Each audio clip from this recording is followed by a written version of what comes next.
कुछ लोग भ्रमित भी हो रहे हैं। अब उसमें सबसे बड़ा जो भ्रम है, मैं बहुत सारे आर्य समाज के लोगों से मैं मिलता हूं, हमेशा एक प्रसंग वो बार बार कहते हैं, ऋषि दयानंद सरस्वती का एक प्रसंग बार बार वो लोग दोहराते हैं, और उस प्रसंग को मैं चाहता हूं कि आप भी समझ लें कि ऋषि ने कहा क्या, लोगों ने अर्थ क्या लगाया, और आज अर्थ का अनर्थ क्यों हो रहा है। एक प्रसंग वो बार बार दोहराते हैं दयानंद सरस्वती के जीवन का, कि दयानंद सरस्वती ने देखा था एक मंदिर में कि भगवान शिवलिंग का, कि शिवलिंग जो है भगवान शिव शंभू के मंदिर का जो शिवलिंग है उसके ऊपर प्रसाद चढ़ाया हुआ है, और उस प्रसाद को उस शिवलिंग के ऊपर चढ़कर एक चूहा प्रसाद खा रहा है।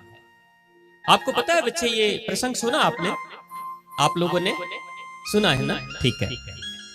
उस प्रसंग में क्या कहते हैं कि जो भगवान, जो शिव शंभू, महर्षि दयानंद सरस्वती कहते हैं कि जो शिव शंभू अपनी रक्षा नहीं कर सकते चूहे से, वो तुम्हारी रक्षा क्या करेंगे। यही बात है ना, यही बात। इसी बात को बार बार आर्य समाज के लोग रटते हैं।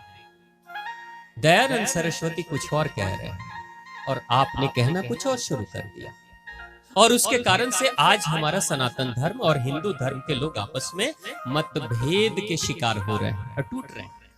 मतभेद होता है, मनभेद होगा तो मतभेद होगा, और बाद में विघटन होगा, और उस विघटन का लाभ किसको होगा? दूसरे धर्म के लोगों को, दूसरे पंथ संप्रदाय के लोगों को। हमारे ही लोग टूटेंगे और दूसरे में चले जाएंगे, धीरे धीरे हमारी संख्या कम होगी। अब जरा एक मर्म समझिए, भगवान शिव शंभू की शिवलिंग के ऊपर चूहा चढ़कर प्रसाद खा रहा है, और भगवान शिव शंभू शिवलिंग से निकलकर उस चूहे से अपनी आत्मरक्षा नहीं कर रहे हैं, यानी वो शक्तिहीन है। यही है ना? आप अपने घर के पिता हैं, मैं आपसे ही पूछ रहा हूं, आप अपने घर की माता हैं, आप पिता के नाते आप अपने घर की रक्षा करते हैं, पिता के नाते आप अपने घर की रक्षा करते हैं, और आप अपने घर के सबसे शक्तिशाली सदस्य हैं।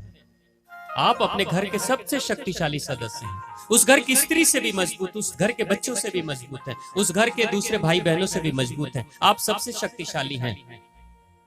तो क्या आपके सर पे बैठकर कभी आपका छोटा बच्चा खेलता नहीं और कभी कभी सूसू नहीं कर देता है? करता है कि नहीं? आपके ही देह पर खड़ा होकर बच्चा खेलता नहीं है, दौड़ता नहीं है, कभी कभी वो छोटा बच्चा आपको मार नहीं देता है। इसका मतलब क्या हम ये कह सकते हैं कि आपकी क्या शक्ति है कि एक छोटे से बच्चे से भी आप अपनी रक्षा नहीं कर पा रहे? आप यही कहोगे ना, कोई तीसरा आदमी देखेगा कहेगा, अरे आप क्या घर की रक्षा करोगे, आप तो छोटा सा बच्चा आपको मार रहा है और आप उससे अपने आप को बचा नहीं पा रहे हो, वो आपको पैर से मार रहा है, वो आपके चढ़ जा रहा है, आपके ऊपर पेशाब कर दे रहा है, फिर भी आप अपनी रक्षा नहीं कर पा रहे हो।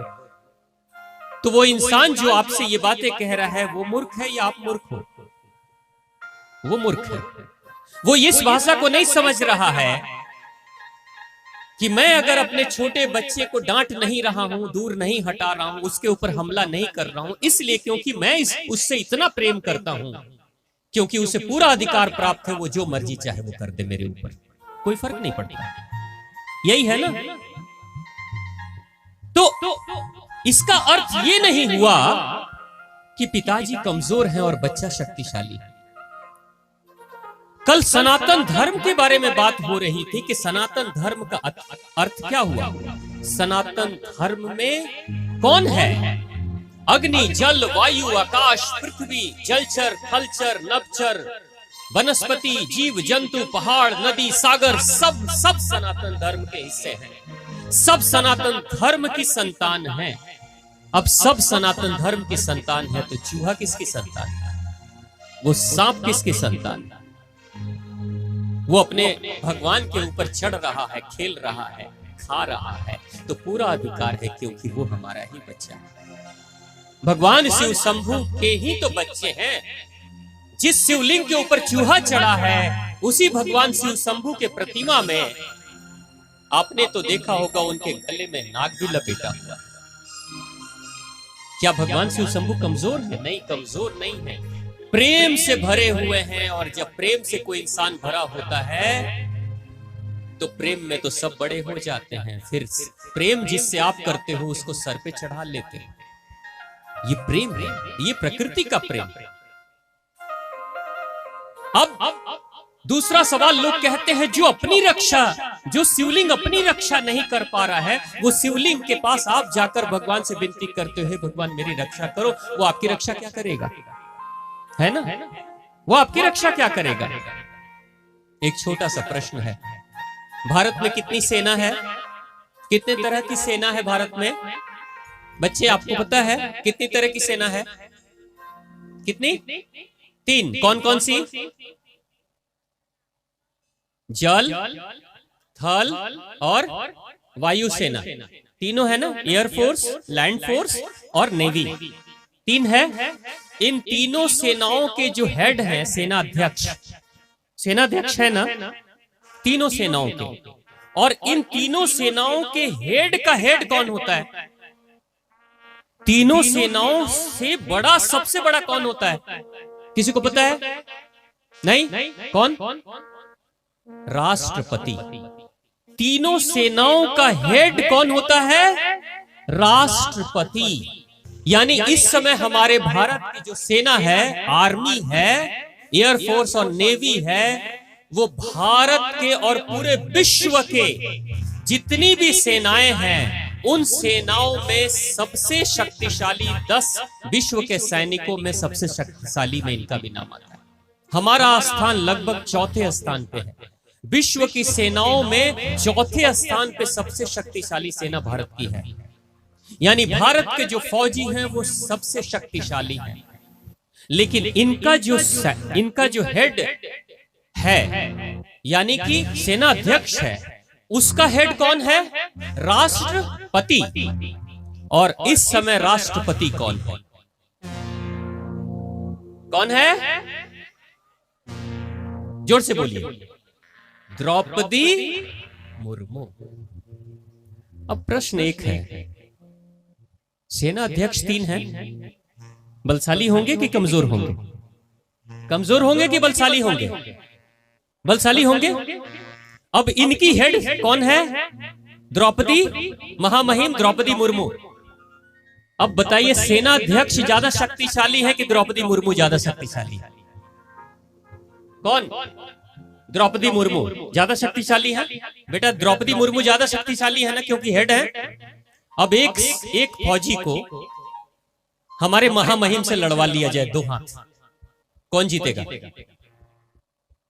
बताइए कौन जीतेगा? हमारी राष्ट्रपति जीतेंगी या हमारा सैनिक जीतेगा? निश्चित तौर से सैनिक जीतेगा। तो हेड कैसे हो गए? हो गए, हो जाएंगे। लड़ाई छिड़ती है भारत पाकिस्तान में, लड़ाई छिड़ती है इंडिया चाइना में। कभी आपने सुना कि राष्ट्रपति जा रहे हैं लड़ाई करने के लिए बॉर्डर पे? सुना कभी? कभी देख सकते हैं, ऐसा हो सकता है। कभी महामहिम मुर्मू जाएंगे लड़ने के लिए? नहीं जाएंगे, सैनिक ही वही लड़ेंगे।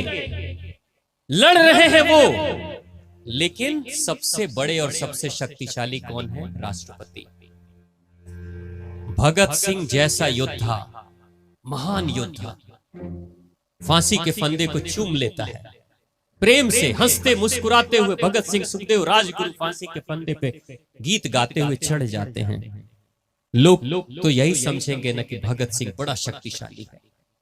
कोई कहे भगत सिंह की मां को ये भगत सिंह की मां है, तो इसका मतलब क्या हुआ कि भगत सिंह की मां क्या भगत सिंह से ज्यादा शक्तिशाली है? हो सकती है। दारा सिंह की मां क्या दारा सिंह से ज्यादा शक्तिशाली हो सकती है? लेकिन मां तो यही कहेगी कि भारत का जो सबसे पहलवान है, सबसे मजबूत इंसान है दारा सिंह, उसकी मां मैं हूं और मैंने इसको पैदा किया। जो खुद कमजोर है वो किसी शक्तिशाली को कैसे पैदा कर सकती है? ये होता है। छत्रपति शिवाजी महाराज की मां ने ही छत्रपति शिवाजी को मजबूत बनाया। कथा कहती है कि छत्रपति शिवाजी जब छोटे बच्चे थे तो मां बहुत मारती थी, बहुत मारती थी। और कई बार ये भी प्रसंग आता है कि उल्टा लटकाकर, यानी पैर ऊपर करके, पैर में रस्सियां बांध करके टांग के और माता मारती थी।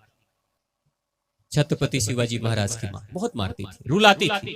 लोग पूछते थे क्यों रुला रही हो, क्यों तड़पा रही हो, क्यों मार रही हो?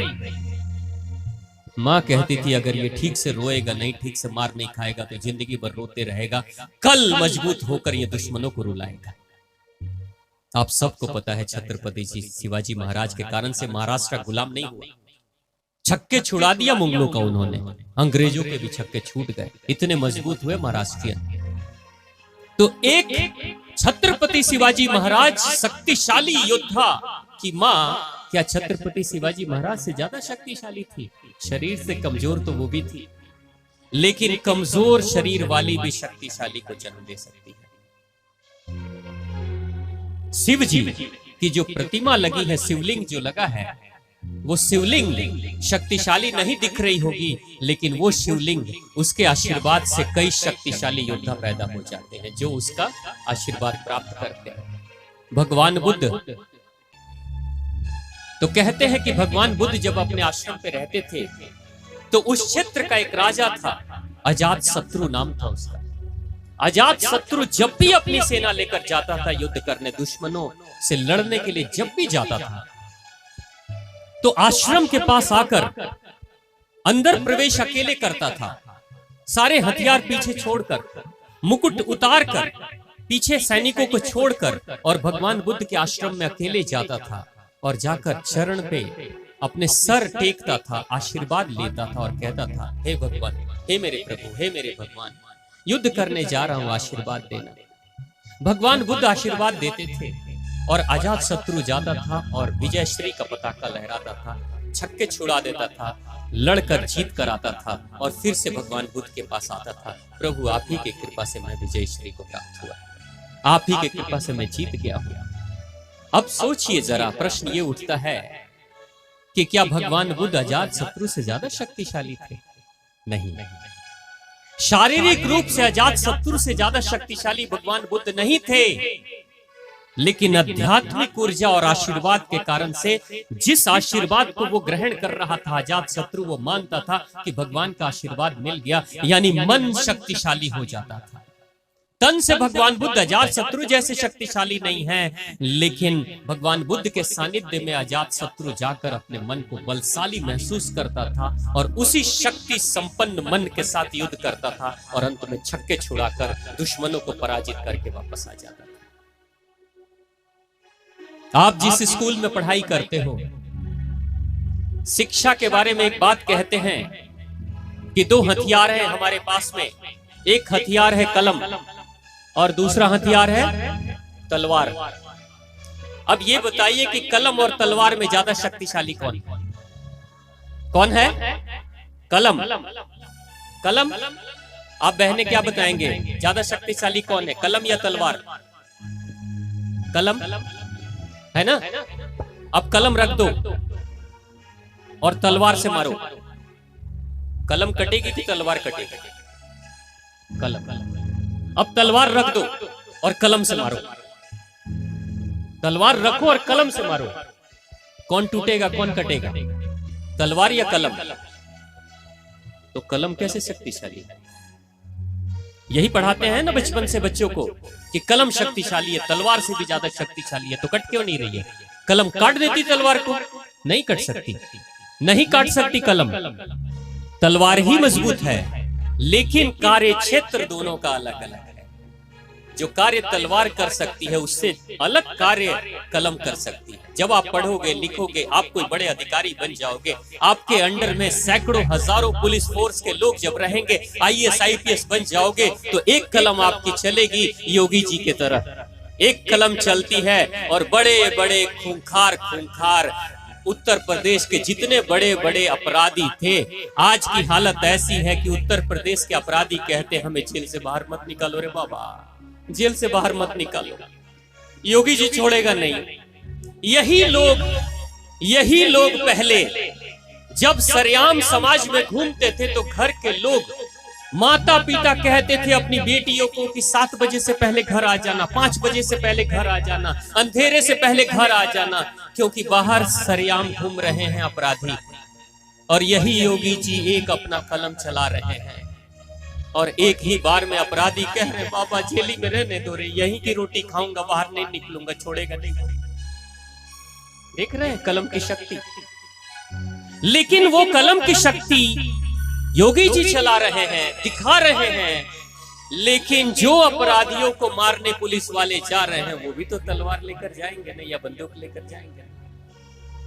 यानी तलवार भी शक्तिशाली है और बंदूक भी शक्तिशाली है, लेकिन कलम भी शक्तिशाली है। तो हम ये नहीं कह सकते कि कलम शक्तिशाली है कि तलवार शक्तिशाली है। दोनों का कार्य क्षेत्र अलग अलग है, अपने अपने क्षेत्र में दोनों शक्तिशाली। बाबूजी कहेंगे कि मैं कमा कर लाता हूं, घर में बाबूजी कहेंगे मैं कमा कर लाता हूं, तभी तुम लोग खाते हो पीते हो और घर चलता है, नहीं तो सब मर जाते, भीख मांगने की स्थिति आ जाती। बाबूजी ऐसा कह सकते हैं।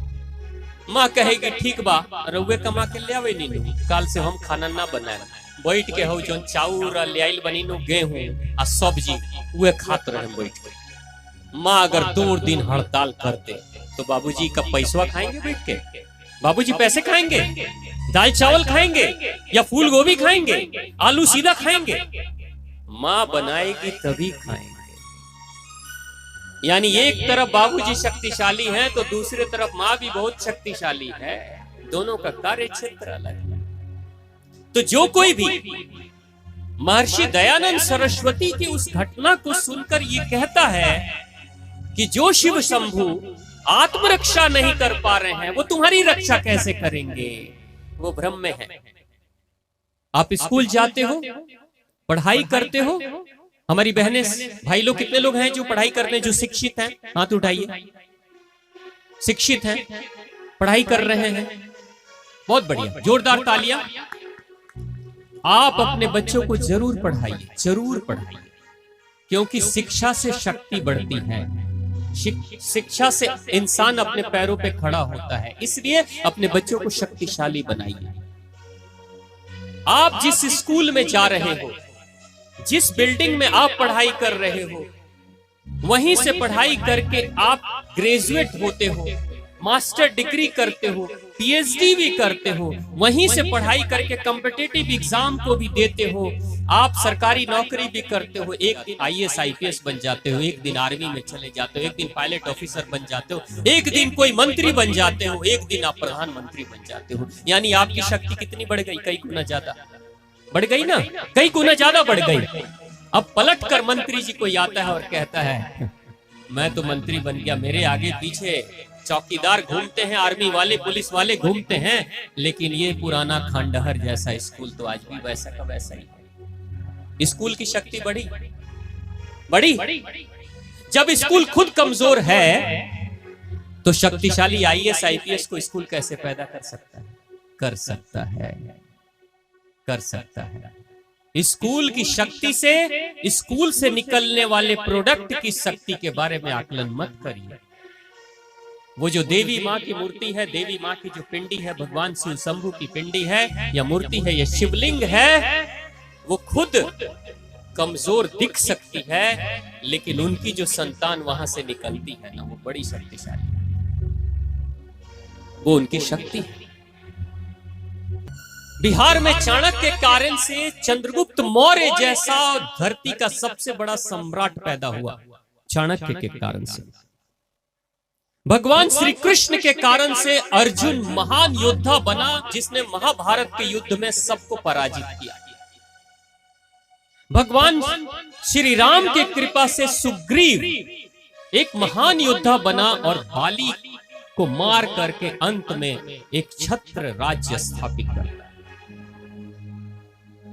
लेकिन क्या चाणक्य जो चंद्रगुप्त को पैदा कर रहे हैं और महान योद्धा बना रहे हैं, महान सम्राट बना रहे हैं, क्या चाणक्य चंद्रगुप्त से ज्यादा शक्तिशाली है? शारीरिक रूप से नहीं हो सकते।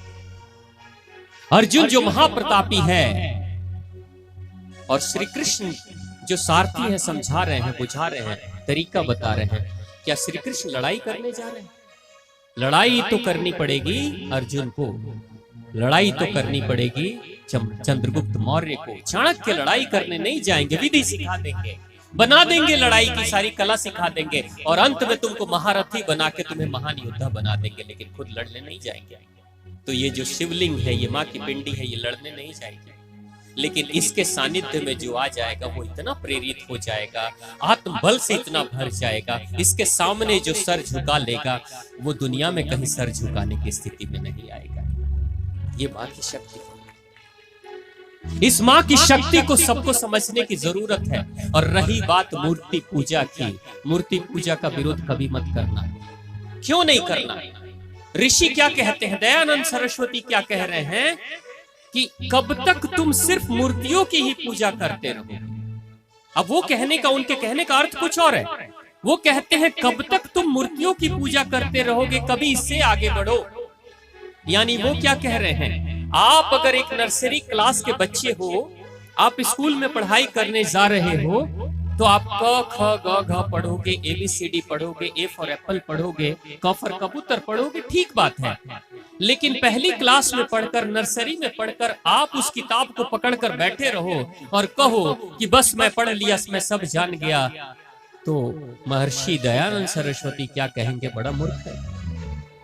अरे छोड़ इसको, वो कहेंगे छोड़ इस क्लास को, पास कर जा और दूसरे क्लास में प्रवेश कर जा, दूसरी क्लास की पूरी पढ़ाई हो जाएगी। तो कहेंगे इसको भी छोड़, तीसरी क्लास में जा, तीसरी की पढ़ाई तो चौथे, तीसरी को छोड़ चौथे में जा, और धीरे धीरे करके महर्षि दयानंद सरस्वती कहेंगे इंटरमीडिएट कर लिया तो उसको भी छोड़, अब ग्रेजुएशन में जा, और ग्रेजुएशन कर लिया तो कहेंगे उसको भी छोड़, अब मास्टर डिग्री कर ले, PhD कर ले। यानी वो क्या कह रहे हैं, जिंदगी भर मूर्ति पूजा ही मत करते रह जाओ, एक दिन अपने अंदर भी उतरो, आत्मचिंतन मनन करो और स्वयं के अंदर की मूर्ति को भी जगाओ, अपनी आध्यात्मिक उन्नति करो और स्वयं भी महामानव जैसा बनो। यानी वो कह रहे हैं कि 10वीं मंजिल पे आपको जाना है तो पहली मंजिल पे चढ़ना ही पड़ेगा। पहली मंजिल पार करोगे तो दूसरी मंजिल पे चढ़ना ही पड़ेगा। दूसरी मंजिल तभी पहुंचोगे जब पहली मंजिल को छोड़ोगे, और तीसरी मंजिल पे तभी पहुंचोगे जब दूसरी मंजिल को छोड़ोगे। आप सोचोगे कि पहली मंजिल पे ही खड़े रह जाएं और 10वीं पे पहुंच जाओ, ऐसा नहीं हो सकता। इसलिए दयानंद सरस्वती ने कहा, मूर्ति पूजा से आध्यात्मिक यात्रा की शुरुआत करो, मगर इसी को अंत मत मानो, क्योंकि ये प्राइमरी एजुकेशन है। यहां से यात्रा तुम्हारी शुरू हो गई, अंत जो जाना है वो अध्यात्म के उस चरम शीर्ष पे पहुंचना है, जहां तुम्हारे अंदर से ही कोई दयानंद सरस्वती निकलेगा, जहां से कोई राम निकलेंगे, जहां से कोई कृष्ण निकलेंगे, जहां से कोई मां भगवती निकलेंगी, जहां से कोई विवेकानंद निकलेगा। यानी वो क्या कह रहे हैं, आपने अगर ग्रेजुएशन की पढ़ाई कर ली है, आपके ग्रेजुएशन की किताब में कोई चित्र होते हैं, A फॉर एप्पल होता है, B फॉर बॉय होता है, नहीं होता है। तो जब आप ग्रेजुएशन की पढ़ाई करो तो उस समय ये मत कहना कि आपके घर का कोई बच्चा A फॉर एप्पल कर रहा है तो ये मत करना, बड़ा मूर्ख है। आपने भी वहीं से पढ़ाई शुरू की है, अब आपने ग्रेजुएशन की है, वो मूर्ख नहीं है, उसकी पहली यात्रा है। वहां से वो धीरे धीरे आप बढ़ते बढ़ते आप तक पहुंचेगा, और एक दिन A फॉर एप्पल वो भी नहीं कहेगा, क फॉर कबूतर ये भी नहीं कहेगा। यानी दयानंद सरस्वती क्या कह रहे हैं कि आध्यात्मिक यात्रा की शुरुआत मूर्ति पूजा से होगी, लेकिन अंत मूर्ति पूजा पे नहीं होगी। उससे भी आगे आत्म अध्ययन करते हुए आत्मा को जानोगे और परमात्मा तक पहुंच जाओगे। लेकिन जो वहीं पे रुक जाते हैं, उसके लिए उन्होंने कहा वहां तक नहीं रुको, आगे की यात्रा करो। इसका अर्थ ये नहीं कि अगर मैंने ग्रेजुएशन कर लिया तो नर्सरी स्कूल को तोड़ देना चाहिए। आप नर्सरी क्लास को तोड़ दोगे? अगर आप नर्सरी क्लास को तोड़ दोगे, बिल्डिंग को ढाह दोगे, तो आने वाले भविष्य में नए बच्चे आएंगे, वो कहां पढ़ाई करेंगे? कौन से सीढ़ी पे पहले पैदान पे चढ़ेंगे? यानी प्रत्येक सीढ़ी पे चढ़ने के लिए, अंतिम लक्ष्य पे पहुंचने के बाद भी पहली सीढ़ी का सुरक्षित होना जरूरी है, नहीं तो समाज के नए सदस्य जो आएंगे वो फिर से यात्रा शुरू नहीं कर पाएंगे। यानी साकार और निराकार दोनों चाहिए, मूर्ति भी चाहिए साकार, और निराकार परमात्मा भी चाहिए। दोनों को जब आप स्वीकार करेंगे तब जाकर सही सनातनी बनेंगे, और तब जाकर आपका कल्याण होगा। इसलिए धर्म ग्रंथ को समझें, अर्थ का अनर्थ न करें, नहीं तो आर्य से अनाड़ी बन जाएंगे, अनार्य बन जाएंगे। आर्य बनना है तो आत्मनिरीक्षण करें, आत्ममंथन करें, विवेचना करें और सच्चे ज्ञान को प्राप्त करें, अपने साथ सबका कल्याण करता। तो प्रेम से बोलिए दयानंद सरस्वती की, मां आद्य भगवती की, भगवान शिव शंभु की।